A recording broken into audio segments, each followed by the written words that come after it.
ఇది సాక్షాత్తు దేవాది దేవుడు వ్రాయించినటువంటి మాటలు.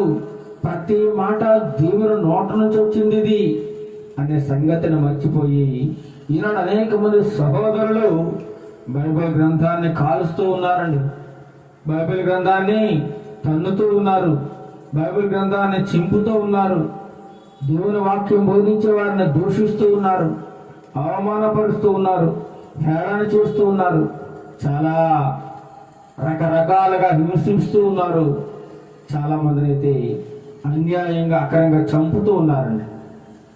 కారణం ఏమిటి అని మనం ఆలోచిస్తే దేవుని వాక్యమును సరిగా అర్థం చేసుకోకపోవడం వలన, దేవుని వాక్యమును అర్థం చేసుకోకపోవడం వలన, దేవుని మాటలను గ్రహించకపోవడం వలన ఈ పరిణామం అంతా జరుగుతుందండి.